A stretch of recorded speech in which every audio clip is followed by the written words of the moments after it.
Sesederhana itu ya kemakmuran. Bagaimana rumus sio kaya itu tercipta? Asal-muasalnya dari seorang yang bernama Carl Jung. Carl Gustav Jung adalah psikiater Swiss dan perintis psikologi analitik. Pendekatan Jung terhadap psikologi yang unik dan berpengaruh luas ditekankan pada pemahaman psycho melalui eksplorasi dunia mimpi, seni, mitologi, agama, serta filsafat. Carl membagi 4 kelompok manusia dari karakter yang diciptakan oleh jalan hidup manusia itu sendiri. Ingat sekali lagi catatannya, manusia menciptakan karakternya sendiri. Carl membagi manusia berdasarkan kecenderungannya berhubungan dengan orang lain. Dia meletakkan di sisi kanan mereka yang extrovert, di sisi sebelah kiri mereka yang introvert. Extrovert adalah people person, introvert adalah system person. Extrovert memerlukan orang lain dalam berinteraksi, dan itu bisa siapa saja mereka berhubungan. Introvert memilih siapa orang yang diizinkan untuk masuk dalam lingkarannya. Orang introvert itu kayak manusia yang dibungkus dalam bola, hanya sedikit yang diizinkan masuk, dan yang masuklah yang dia anggap orang yang nyaman diterimanya. Kemudian Carl membagi 2 kelompok manusia lagi dari cara manusia itu berpikir. Diletakkan dalam diagram di sisi atas adalah orang intuitif, yang di sisi diagram bawah adalah orang sensori. Sederhananya, intuitive thinking itu pengayal, pemimpi, orang langit, kreatif. Orang sensori adalah orang bumi, perlu data, perlu sensor, indera perasanya perlu disentuh dulu, perlu statistik, perlu angka, informasi masuk, baru jalan pikirannya bekerja. Tanpa itu orang sensori diam. Baiklah, sampai di sini mudah-mudahan mulai terbayang diagram 4 tipe berbeda dari setiap orang. Karakter ini terjadi karena jalan hidup manusia atas perjumpaan-perjumpaan, peristiwa-peristiwa, masalah demi masalah. Perjalanan demi perjalanan membentuk 4 pola tersebut. Lalu ada cross-nya, ada persilangan. Karena tidak melulu manusia itu adalah satu karakter utamanya. Ada cross persilangannya. Misalnya dia ekstrovert dan sensori. Dia introvert dan sensori. Juga ada orang ekstrovert dengan intuitif atau introvert dengan intuitif. Dengan demikian ada 8 karakter yang kami sebut dengan sio kaya well profile Anda. Dan Anda pasti salah satu di antara 8 karakter itu. Nah, inilah yang menjadi kunci kaya atau kemakmuran. Kalau Anda seorang introvert, misalnya ditawari jadi agen asuransi, bermain MLM, menjadi broker properti, kami jamin 100% sulit Anda untuk sukses. Kalau Anda seorang introvert intuitif, Anda natural sekali dengan dunia maya, internet, e-commerce, apps, dan membangun sistem. Tapi ingat, Anda tidak natural melakukan deal bisnis. Itu weakness Anda, opposite karakternya. Mulai paham sejauh ini? Pentingkah kira-kira kita mengenal kekuatan dan kelemahan kita ini?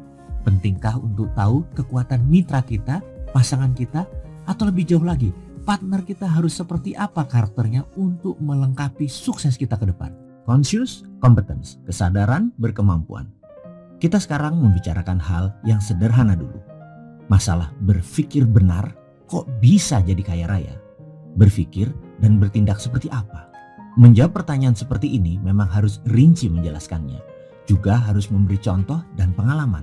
Contoh saja membuat mengerti tapi tak merubah apapun. Hanya conscious saja, tetapi tetap incompetence, tetap tidak berkemampuan. Maju setahap, benar. Dari unconscious menjadi conscious. Dari belum sadar menjadi sadar. Tapi nggak ada bedanya karena keduanya tetap incompetence. Kita masih belum berkemampuan. Menjadi conscious dan competence itu poin diskusi kali ini. Menjadi kompeten berkemampuan untuk makmur. Tugas pertama adalah prosperity conscious atau software kaya. Jika ingin dipasangkan sistemnya, maka permasalahan atau keadaan tersebut diubah bentuk objeknya terlebih dahulu. Kita harus mampu membuat isi kepala semua orang dipasang objek tersebut. Ini lebih dari visual.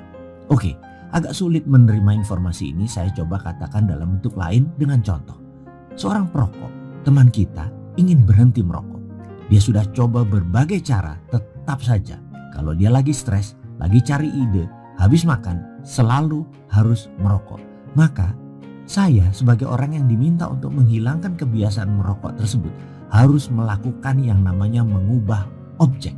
Sekarang objek dalam pikirannya adalah merokok itu menyenangkan, merokok itu nikmat rasanya, dan lain sebagainya. Maka saya mengubahnya dengan memberi objek baru. Saya duduk di depannya, saya bawa 2 slov rokok favoritnya, 24 bungkus rokok. Saya duduk bersamanya dan setiap batang rokoknya habis, saya akan nyalakan lagi rokok berikutnya dan dimasukkan ke mulutnya. Dia mulai menghisap lagi.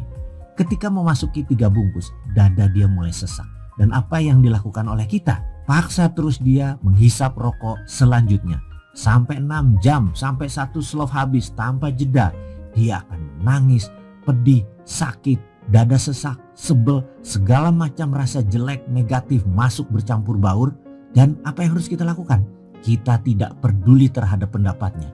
Dia mau nangis kek, kita tidak peduli. Kita terus sadis, kita harus sontoloyo, kita harus kejam. Sampai dia benar-benar tidak bisa bernapas.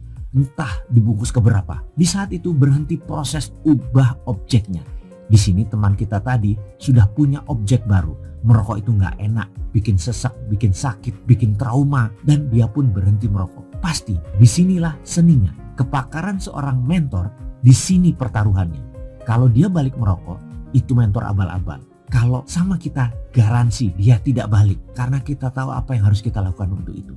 Keterampilan merubah sesuatu menjadi objek baru tersebut tekniknya dikenal dengan nama Progressive Object Experience Technique. Sehubungan dengan kemakmuran, kalau Anda yang ingin memasangnya dalam pikiran bawah sadar dengan cepat, kita akan lakukan di MMBC.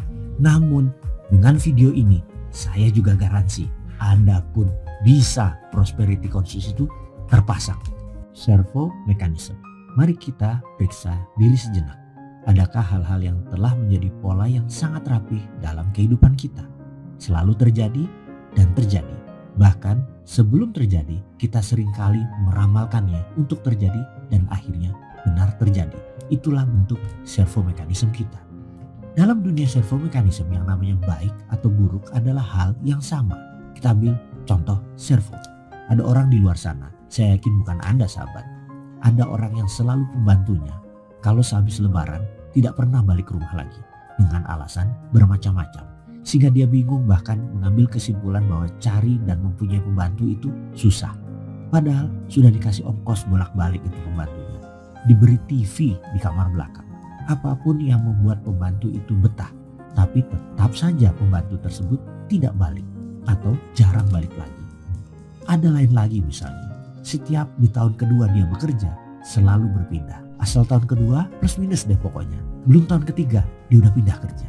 Faktanya hingga saat ini dia pindah sudah 4 kali tempat kerja. Alasannya ada yang kantornya tutup, ada karena ribut sama atasan, ada yang di hijack ke tempat lain. Macam-macam alasan pindahnya. Dan sekarang begitu menginjak tahun kedua terasa mulai ada masalah itu. Dan hal itu akan terjadi. Dan benar terjadi. Itulah servo. Jadi servo mechanism sederhananya adalah sesuatu yang terjadi berulang-ulang dalam hidup kita, membuat kita secara unconscious competence mengetahui apa yang akan terjadi atas sebuah kejadian. Kalau hal ini berhubungan dengan kemakmuran, maka patut disyukuri. Anda tahu hal ini akan menjadi rezeki Anda, servo rezeki Anda. Sekarang saya hanya mengingatkan, apa yang terjadi kalau servo Anda kantong kosong? Selalu ada cara uang keluar dari kantong Anda. Sehingga Anda tidak punya tabungan atau aset, bekerja sudah tahunan, tapi gak punya apa-apa, gak bisa nabung. Tahukah Anda, servo Anda yang lain lagi, bagaimana merubahnya? Bagaimana kalau servo itu hal yang jelek dan negatif? Bagaimana memaksimumkannya kalau hal itu positif? Di pelajaran video ini, semua akan difahami dasarnya. Di kelas MMBC, kita akan praktekkan pelajarannya. Kita akan membalik semua hal yang negatif menjadi positif.